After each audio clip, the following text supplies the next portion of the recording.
एक जवान लड़के ने आंखों ही आंखों में अपनी मौसी की तरफ इशारा किया। उसकी मौसी ने उसका इशारा देखकर आंखों ही आंखों में उसे सिग्नल दिया कि अभी आ रही हूं।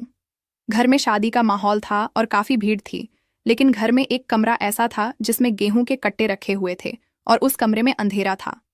इस कमरे में वह अपनी मौसी को बुलाने लगा। मौसी भी कुछ देर बाद मौका पाकर उस कमरे में पहुंच गई और फिर उस लड़के ने गेहूं की बोरियों के पीछे अपनी मौसी के साथ संबंध बनाना शुरू कर दिया। वह लड़का अपनी पूरी ताकत लगाकर मौसी के साथ संबंध बना रहा था और मौसी भी उसका खुलकर साथ दे रही थी।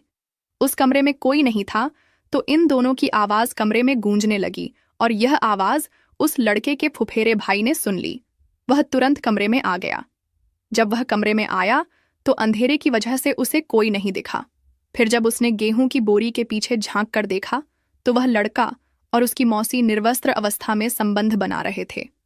उन दोनों को आपत्तिजनक स्थिति में देखकर उसके फुफेरे भाई का भी संतुलन खराब होने लगा, लेकिन जैसे ही वह कुछ बोल पाता तब तक वह दोनों लोग निपट चुके थे और बाहर आने की तैयारी कर रहे थे। जैसे ही उस लड़के ने बाहर झांक कर देखने की कोशिश की तो सामने उसका फुफेरे भाई खड़ा था। उसे देखकर उस लड़के की हवा खराब हो गई। अब वह सोचने लगा कि इसने सब कुछ देख लिया है और यह सभी लोगों से कह देगा। तभी वह अपने फुफेरे भाई से किसी से कुछ भी न कहने की मिन्नतें करने लगा। तभी उसका फुफेरे भाई उससे बोला, तुम यह रिश्तों को कलंकित कर रहे हो और अपने ही घर में ऐसा गलत कार्य कर रहे हो। इस बारे में मैं सबको बता दूंगा और अगर तुम चाहते हो कि मैं इस बारे में किसी को न बताऊं तो अपनी मौसी से कहो, जो वह तुम्हारे साथ कर रही थी वह मेरे साथ भी करे। ये बात सुनते ही उस लड़के का दिमाग खराब हो जाता है। वह तुरंत कहता है कि यह मेरे और उनके आपस का मामला है, इसमें तुम दखलंदाजी करोगे तो अच्छा नहीं होगा। इसी बात को लेकर इन दोनों के बीच विवाद हो जाता है और आगे की कहानी काफी इंटरेस्टिंग हो जाती है। वह पूरी कहानी मैं भी आपको सुनाने वाली हूं। दोस्तों, आप लोग मेरे अपने लोग हैं, मेरे देश के लोग हैं। मेरी बस आपसे यही विनती है कि अगर आप इंडिया से इस वीडियो को देख रहे हैं तो कमेंट में अभी यस लिख दीजिए और वीडियो को एक लाइक करके चैनल को सब्सक्राइब कर दीजिए। जो लोग मुझे अपना मानते हैं वो लोग तो प्लीज मेरे लिए इतना कर ही दें। तभी इन दोनों के विवाद के बीच बाहर से जोर जोर से दरवाजा पीटने की आवाज आने लगी। अंदर कौन है? दरवाजा खोलो। तभी रमेश और मौसी के तो होश उड़ गए और उसका फुफेरे भाई संजू भी चौंक गया और बोला, अगर किसी ने पकड़ लिया तो पूरे घर में बवाल मच जाएगा। मौसी ने जल्दी से दुपट्टा ठीक किया और घबराते हुए बोली, अब क्या करें? रमेश ने इशारे से सबको चुप रहने को कहा, लेकिन बाहर से आवाज और तेज होने लगी। बाहर से कोई बोला, हम लोग खाना लेने आए हैं, जल्दी खोलो। यह आवाज रमेश के छोटे चचेरे भाइयों की थी। शायद उन्हें इस कमरे में से खाना लेकर जाना था। रमेश ने घबराते हुए इशारा किया कि सब शांति से रहें। तभी उसका फुफेरे भाई संजू समझदारी दिखाते हुए बोला, चुपचाप खिड़की से निकलते हैं। संजू ने धीरे से खिड़की खोली और सबसे पहले बाहर कूदा। फिर रमेश भी कूद गया, लेकिन मौसी थोड़ी डरी हुई थी। लेकिन रमेश ने हाथ पकड़कर उसे भी बाहर निकाल लिया। तीनों जल्दी जल्दी अंधेरे में छिपे हुए बाहर निकले और अलग अलग दिशा में चल दिए ताकि किसी को शक न हो। रात को जब सब शादी के मजे में लगे थे तब रमेश और संजू अकेले मिले। रमेश गुस्से से भरा हुआ था। तभी वह बोला, देख, तूने जो कहा था वह फिर से मत दोहराना। तभी संजू हंसते हुए बोला, भाई, तू अपनी मौसी के साथ ऐश कर सकता है लेकिन मैं नहीं, ये कौन सा इंसाफ है? तभी रमेश को गुस्सा आ गया, लेकिन तभी उसके फुफेरे भाई संजू ने धीरे से कहा, अगर तू चाहता है कि मैं किसी को कुछ न बताऊं तो मौसी से कह। जो उन्होंने तेरे साथ किया वह मेरे साथ भी करें, वरना सुबह तक पूरा परिवार जान जाएगा कि तुम लोगों ने क्या गुल खिलाए हैं। ये सुनकर रमेश को काटो तो खून नहीं। अब वह सोचने लगा, अगर बात बाहर निकली तो इज्जत मिट्टी में मिल जाएगी। अब उसके पास सिर्फ दो रास्ते थे, या तो संजू को किसी तरह चुप कराए या फिर संजू की बात मान ले। फिर रमेश के दिमाग में एक खतरनाक प्लान आया। वह संजू को चुप कराने के लिए कुछ भी करने को तैयार था। अगर आप अभी तक कहानी में बने हुए हैं तो कृपया वीडियो को एक लाइक कर दीजिए। अब उसके पास कोई और रास्ता नहीं था तो उसने पूरी बात जाकर अपनी मौसी को बताई। जब मौसी ने यह सब सुना तो वह दंग रह गई और फिर उससे कहने लगी, अगर तुम्हारे फुफेरे भाई ने सबको हमारे बारे में बता दिया तो क्या होगा? ये बात सुनकर रमेश उनसे कहने लगा, क्या तुम भी संजू के साथ कुछ करना चाहती हो? ये सुनकर उसकी मौसी गुस्से में आ गई और कहने लगी, मैं हालात को देखते हुए बात कर रही हूं, ना कि जो तुम गंदी सोच रख रहे हो। उस बारे में मैं तुमसे बस इतना कहना चाहती हूँ कि अगर उसने हम लोगों के बारे में किसी को बता दिया तब क्या होगा। तभी रमेश कहने लगा, कैसे भी करके अभी आप इसको अपनी बातों में उलझा लो और शादी निपटाने के बाद हम लोग इससे अच्छे से बात कर लेंगे। फिर मौसी वहां से चली गई। फिर कुछ देर बाद रमेश की मौसी संजू के पास आई और उससे घुल मिलकर बातें करने लगी। लेकिन संजू पहले से ही काफी खेला हुआ लड़का था और वह बातों ही बातों में मौसी को यहां वहां टच कर दे रहा था।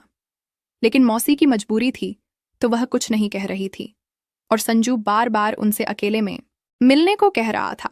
लेकिन मौसी लगातार मना कर रही थी और यह कह रही थी, अभी शादी है, बहुत सारे लोग हैं, मैं नहीं चाहती कि दोबारा से वही सब हो, इसीलिए 2-3 दिन रुक जाओ, उसके बाद तुम अपने मन की हसरत पूरी कर लेना। लेकिन संजू भी पुराना खिलाड़ी था तो उसे मौसी की बातों पर यकीन नहीं हो रहा था। वह सोच रहा था कि अगर मौसी अभी हाथ से निकल गई तो इसके बाद कभी उनके साथ कुछ करने को नहीं मिलेगा। इसीलिए वह मौसी की ताक में लगा हुआ था।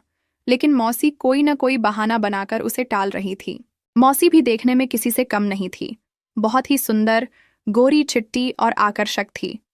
इसलिए उसके फुफेरे भाई का दिमाग उनसे हट ही नहीं रहा था और उसने इन दोनों को आपत्तिजनक स्थिति में देख ही लिया था। तब से उसके मन में बस वही दृश्य घूम रहा था। धीरे धीरे करके मौसी ने 3-4 दिनों तक उसे टालने का काम किया और तब तक शादी निपट चुकी थी और घर के सभी मेहमान चले गए थे। तब मौसी भी अपने घर जाने की तैयारी कर रही थी। तभी रमेश का फुफेरे भाई उनके पास आ गया और कहने लगा, अगर मेरा काम नहीं हुआ तो ये समझ लेना कि तुम दोनों का भांडा सबके सामने फोड़ दूंगा। अब यह सुनकर मौसी को डर लगने लगा और वह तुरंत रमेश के पास पहुंची और उससे कहने लगी, इस लड़के को मैं कई दिन से समझा रही हूं और तुम्हारे कहने के मुताबिक मैंने 4-5 दिन से टाला भी लिया, लेकिन यह अपनी जिद पकड़कर बैठा है और मान ही नहीं रहा है। तभी रमेश उससे कहने लगा, आप चिंता मत करें, मैं अपनी तरह से अब इस मामले को हैंडल करूंगा।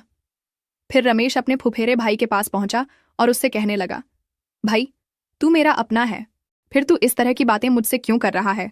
तो उसका फुफेरे भाई कहने लगा, अरे वह तेरी मौसी है यार, तूने उनके साथ इतना गलत कार्य किया और जब मैं कह रहा हूं तो तू मना कर रहा है। जो तू कर सकता है वह मैं क्यों नहीं कर सकता। तभी वह बोला, भाई अगर तू चाहे तो मैं इस बारे में तुझे एक एक बात बता सकता हूं कि इस पूरे मैटर की शुरुआत कहां से हुई थी। उसका फुफेरे भाई भी थोड़ी सी लगाए हुए था। फिर वह बोला, चल बता, आखिर शुरुआत कहां से हुई थी। तब रमेश ने अपनी कहानी बतानी शुरू की और वह बोला, मैं 2 साल पहले अपनी मौसी के घर पर गया था और मैंने रात में दारू पी रखी थी। मेरे मौसा जी जिस बिस्तर पर सोते थे मैं वहां पर सो गया था और मुझे नहीं पता था कि कब कभी मेरी मौसी भी शराब पी लेती है। और उस दिन मौसी ने भी शराब पी रखी थी। उस दिन शराब के नशे में वह मुझे मौसा समझकर मेरे पास आकर लेट गई थी। हम दोनों ही नशे में थे और गलती से मौसी ने मुझे मौसा समझ लिया और मेरे साथ छेड़खानी करने लगी।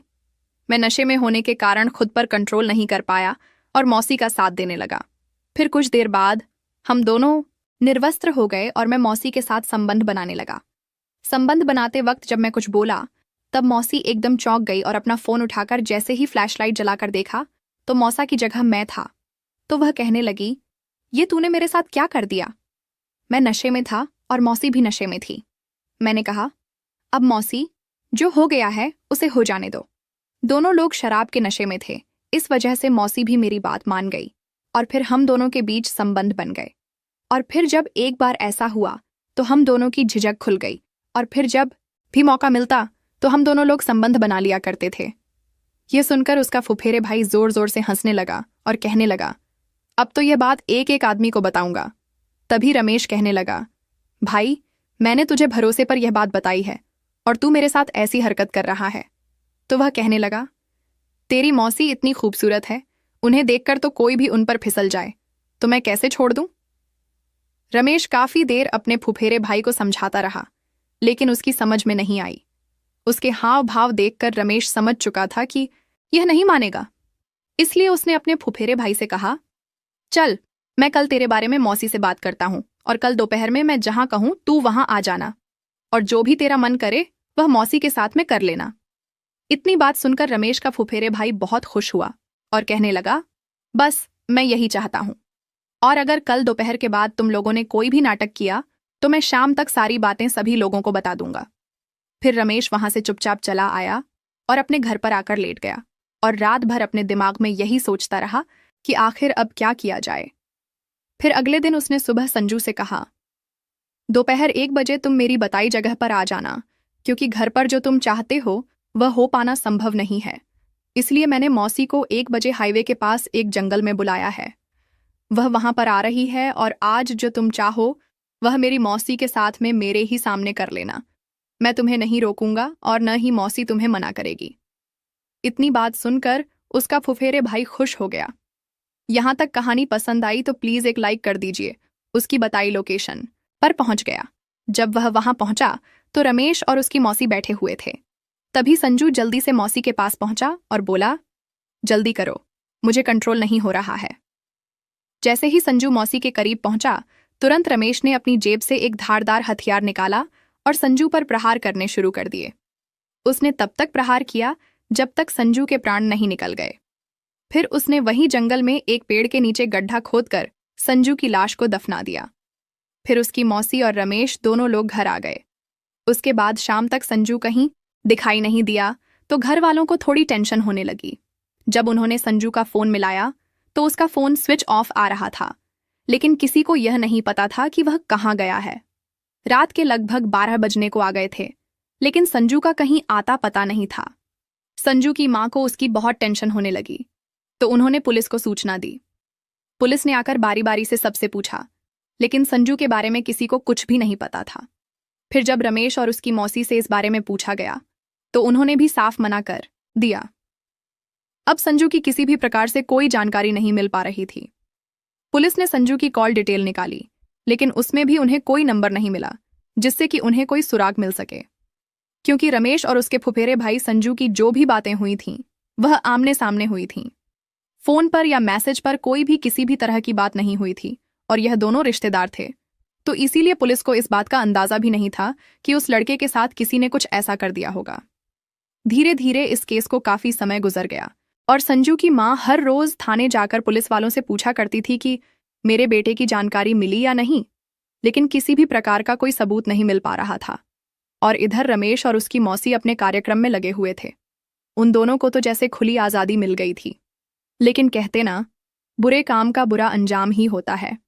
एक दिन रमेश अपनी मौसी के घर पर पूर्ण नग्न अवस्था में उनके साथ संबंध स्थापित कर रहा था। तभी अचानक से उसके मौसा घर पर आ गए और उन्होंने इन दोनों को रंगे हाथों पकड़ लिया। जब मौसा ने इन दोनों को रंगे हाथों पकड़ा तो उन्होंने बहुत क्लेश कर दिया। और फिर जब क्लेश ज्यादा बढ़ने लगा और मौसा ने जब रमेश को मारा पीटा तो गुस्से में रमेश के मुंह से यह निकल गया कि मौसा, ज्यादा बदतमीजी मत करो, नहीं तो तुम्हारा अंजाम भी संजू जैसा होगा।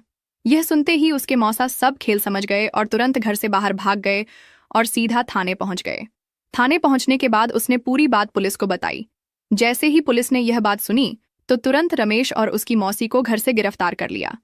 थाने ले जाकर जब उन लोगों से शक्ति से पूछताछ की गई तब दोनों ने पूरी बात पुलिस के सामने खोलकर रख दी और उनके बताए अनुसार संजू की डेड बॉडी भी पाई गई। यदि मौसा उस दिन नहीं देखता तो हो सकता था यह दोनों कभी पकड़े ही नहीं जाते। आपको इस कहानी में किसकी गलती लगी, अपनी राय जरूर बताइएगा। मुझे आपकी राय बहुत अच्छी लगती है, इसलिए कृपया कमेंट करके अपनी राय जरूर बताया करें।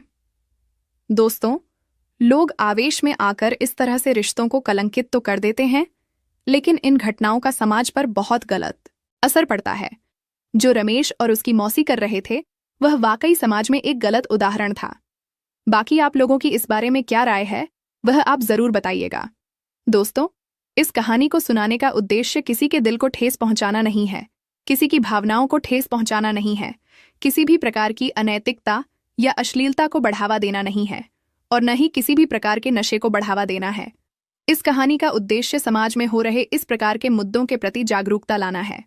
हम इस कहानी के माध्यम से शैक्षिक संदेश देना चाहते हैं कि समाज में रह रहे लोग इस प्रकार के मुद्दों के प्रति जागरूक हो और ऐसी घटनाओं के प्रति अपनी सोच विकसित कर सकें और इस तरह की घटना से अपने अपने घरों में सावधान रहें, सतर्क रहें और सुरक्षित रहें। मिलते हैं आपसे किसी और कहानी में, तब तक के लिए नमस्कार। जय हिंद, जय भारत।